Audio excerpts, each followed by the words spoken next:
80 يقول لك وعلى الذين يطيقونه فدية، يعني الإنسان اللي يقدر يصوم وما يحبش يصوم ما يحبش، ما نفحتلوش يصوم، هو ما نفح. وعلى الذين يطيقونه طعام فدية مدري، يعني واحد ما نفحتلوش الأخ هذا يصف نفسه أنه مختص في علم الشريعة. اسمعوا العلامة عندما يفتي التبوني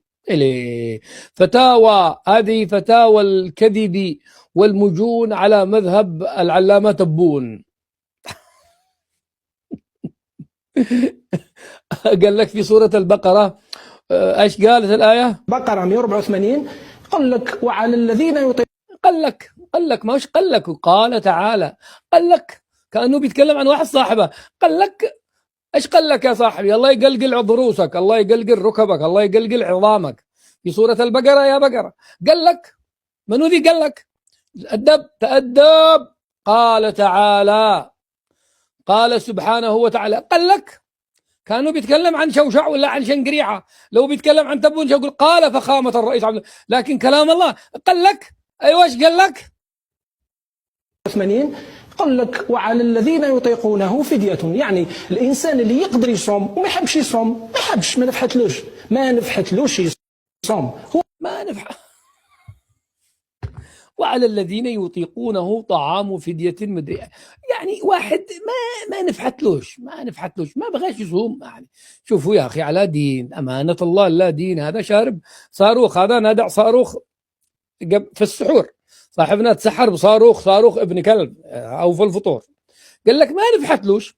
إذا واحد ما نفحتلوش ومالش نفس ماله نفس، يعني ما جات على باله يصوم، أظن ما له مزاج أصلا أنه يصوم من حيث الأساس، فليفدي، يقدم الفدية. عنده فلوس قدم فدية، خلي واحد ويعطيها لواحد، وانت كل في نهار رمضان وتغدى وكلك سكران طايح في الدروج في نهار رمضان، وبوسوا ولا تعسوا ومصوا ولا تكسوا، كل ما لذ وطاب أنا على فتاوى تبونية يا عيبا عندما يفتي التبوني. ألا شوفوا الكوارث. وفسر لك الآية وعلى الذين يطيقون بمعنى في القرآن لا يطيقون، يعني ناس مرضى، وهذه مجمع عليها جميع المفسرين أن هذه الآية تنطبق على الذين لا يطيقون الصيام. الأخ فسر يطيقون يعني يطيقون الفدية، فليفدون ولا ما جيش على مزاجهم يصوموا. ورغم أنه معروفة يا أخي، واحد مريض لا يستطيع الصوم يقدم فدية نتيجة أنه لا يستطيع الصوم. هذا تفسيرها وجميع الناس مجمعين على هذا. وصاحبنا أشكال عيد هو فدية، يعني الإنسان اللي يقدر. البقرة 184 يقول لك وعلى الذين يطيقونه فدية، يعني الإنسان اللي يقدر يصوم وما يحبش يصوم ما نفحتلوش يصوم، هو قادر على الصيام، ما عنده حتى مرض، ما عنده حتى مشكل، لكن ما حبش يصوم، لا يريد، لا يختار أن يصوم. تسمعوا الكلام، عليه فدية. أنا في رأيي يعني كمختص في الشريعة، هذا مختص في الشريعة قلب هذا شنكر الآية شنكرة، هذا قلب راس الآية فوق. الآية تقول وعلى الذين يطيقون، يعني الذين هو ثقيل عليهم لا يستطيعون، هو فسرها عكس تماما. قال هذه تنطبق على من يطيق الصيام، من يطيقه وهو قادر على الصيام لكن ما لش مزاج يصوم فيدفع الفدية. ولكم أنتم في الجزائر تعتمدوا هذا، والله شكل أبوكم مش صايمين كلكم، وإحنا قاعدين ندابز معاكم رمضان الأحد، رمضان الخميس، رمضان الأربعاء، ويمكن شكلكم مشعبنين رمضان هذا بتشعبنوا أمه مثل شعبان. والله شكلكم خف ما أنتم صايمين ولا حاجة، واللي عنده فلوس يدق أمها أكل وشرب ونوم عادي رمضان مثل شعبان، لأنه عنده فلوس ودفع. وعيبو هيا بالله عليكم الآن، ما هي مشاعركم وأنتم كمسلمين؟ يعني ألا تغلي دماؤكم كيف يتم العبث بالفتاوى، وكيف يتم العبث بالنصوص، وكيف عاد إحنا نقول لهم ليش زوروا التاريخ، لماذا يزورون المراجع، لماذا يزورون الحقائق؟ الجماعة بيزور لك كلام الله، قال لك بيتكلم عن كلام الله، وقال قال ما يقول، قال تعالى وعلى الذين يطيقونه، يعني الذين لا طاقة لهم بالصيام فعليهم أن يقدموا فدية. وهذه والله يا أخوان الكرام من التي الناس مجمعين فيها. وصاحبنا التبوني قلبها قلب، وقال لك في سورة البقرة والله أنك أكبر بقرة قسما بالله، وقال لك أنا مختص في علم الجينات. أرى أن الصيام اختياري في الإسلام. الله أكبر، اختياري ليس فرضا، رغم أنه كتب عليكم. كتب في لغة العرب يعني فرض. كتب عليك يعني فرض عليك. ويأتيك واحد يسمي نفسه مختص في علم النفس التبوني أو في علم النفس البقرة التي هذا قال لك في سورة البقرة، ويقول لك الصيام في رمضان. ما هو صيام عرفة ولا صيام الاثنين والخميس، في رمضان اختياري وليس فرضا. ألا يا ليتنا لك ويا ليتك لنا، ألا يا ليت بابك مقابل باب نوح. يا عيبة من هذا الكائنات العجيبة التي تأتي. ايش باقي عندك؟ الإسلام اختياري. رمضان ينهضر على رمضان، يهدر على رمضان، لا تغلطوا. رمضان صيامه اختياري لأنه بدأ هكذا في القرآن، في الشريعة، في التشريع الإسلامي بعد الهجرة. تشريع الصيام بدأ على الاختيار ولم يبدأ على الإجبار. بدأ لأنه تدرج يا أخي، مثل شرب الخمر يا أخي، مثل شرب الخمر. لا تقربوا الصلاة وأنتم سكارى. هل معنى هذا أن الخمر حلال؟ قال لك لأنه بدأ كان اختياريا في صيام عاشوراء، لكن نزلت آية يا أيها الذين آمنوا كتب عليكم الصيام كما كتب على الذين من قبلكم.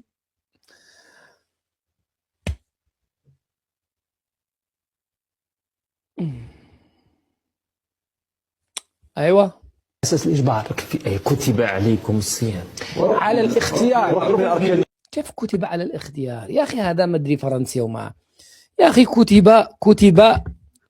كتب يعني فرض، يعني أقر. هذه في لغة العرب معروفة يا صاحبي، انتش قاعد تخربط. الله يهديك يا أخواننا، بعدوا من الدين حقنا، الله بعدوا من الدين ديالنا. هذا واحد يحلل لك الإفطار في نهار رمضان، واحد يحلل لك.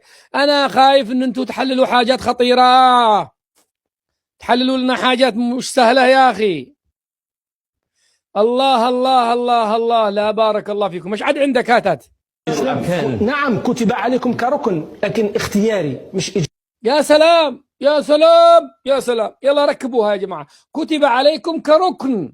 تخيل هو يقر أن صيام رمضان ركن ومكتوب علينا كركن من أركان الإسلام، لكنه اختياري. كيف ركن يا جماعة؟ ركن عمود من أعمدة ويقول لك اختياري. والله أنا لم أرى شوشعة كهذه الشوشعة. أنا ما عمري شفت شوشعة كهذه الشوشعة إطلاقا. فرض عليكم كركن لكنه اختياري. يلا ركبوها. إجباري بدليل آية الفدية. يا ربي أقسم لكم بالله قد الدود بيلعبن بها كده. يعني قد أنا قاعد أغلي من هذا الجرأة على الدين يا جماعة. أنا اليوم لازم أشغل هذا في الختمة، في ختمة القرآن الكريم إن شاء الله. بعد نصف ساعة أشغل هذا للقراء، أقول لهم يا جماعة افتونا في أمرنا، الله يبارك فيكم. اليوم أفتحها للقراء إن شاء الله. أنا أطالبكم وأناشدكم الله والرحم، كل يوم الساعة 9 بتوقيت المغرب وتوقيت لندن عندنا ختمة القرآن الكريم. أمس بدأنا بالجزء الأول، يعني الجزء الأول، الحزب الأول، كما أنتم تسموه حزب، إحنا نسميه جزء. قراء يا جماعة، جاءوا لنا قراء من اليمن ومن مصر ومن المغرب. يا سلام، راحة نفسية يا جماعة، بعيدا عن الكائنات التبونية وبعيدا عن الصراعات السياسية. معنا ختمة لمدة ساعة نختم القرآن الكريم مع قراء وأصوات في منتهى الروعة. أنا الآن سأكمل معكم هنا وننتقل مباشرة إلى الختمة. سننتقل مباشرة إلى الختمة وأناشدكم الله والرحم تدعموا القراء. تدعموا القراء وتدعموا الختمة، الأخوة المتكتكين والمتكتكات. أنا أتكلم عن المتكتكين والمتكتكات، تدعموا القراء، شجعوهم. والله أصوات يا جماعة في منتهى التأثر. حاجة من الآخر بصراحة.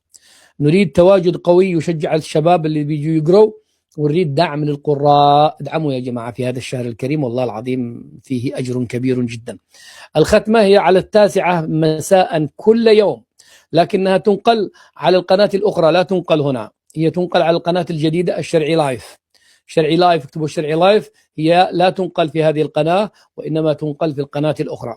يعني بعد أقل من نصف ساعة سنكون في الختمة بإذن الله، وتيجوا معنا كل يوم نقرأ جزء، وبعد ذلك ندندن شوية بالمدائح المغربية. ولو شوفوا الصيغة المغربية يا أخي، لا ما يقرأوا بها المغاربة، لا ما يقرأ بها شي سهيل وسي أيوب يقرأوا، والقارئات المغربيات الطيبات هذولك والإخوة يقرأوا بالصيغة المغربية. يا ويلا أقسم بعد يا مفتي تكلم عن اللحظة يا بقرة يا عالم. روح سورة البقرة رقم 184 الصيغة المغربية. أيوة.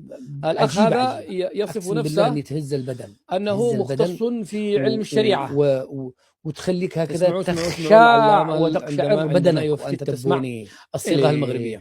فتاوى، هذه فتاوى قلنا لكم في تنوع هذه المرة على في يمنيين، العلامة فيه مصريين، في حتى إيراني، قال لك في سورة البقرة أحواز إيراني. ايش قالت الآية؟ بقرة وفي مغاربة، طبعا هم المغاربة هم قال لك ما شاء الله عليهم. قال تعالى، قال لك هم رائعين كأنه جدا. بيتكلم عن واحد صاحبه. أتمنى أنكم تدعموا معنا. ايش قال لك يا صاحبي؟ الله يقلقل عضروسك، الله يقلقل ركبك، الله يقلقل عظامك. تاريخ 27 في سورة البقرة يا بالنسبة لللايفات السياسية في التيك توك، تأدب إن شاء الله نكون نفعلها قبل الفطور، إن شاء الله قبل الفطور. قال سبحانه وتعالى، قال لك وما هو يوتيوب كانوا بيتكلم عن شوشع ولا عن شنقريعة، لو بيتكلم عن تبون يقول قال فخامة الرئيس عبد الله، لكن اختياري الله قال لك اختياري. ايوه ايش قال لك؟ اختياري. هذه فتوى تبونية أخيرة، وإنا لله وإنا إليه راجعون. سلامي لكم، ونتوجه بعد قليل مباشرة أو من الآن أنا سأفتح من الآن نبدأ الختمة من الآن من دابة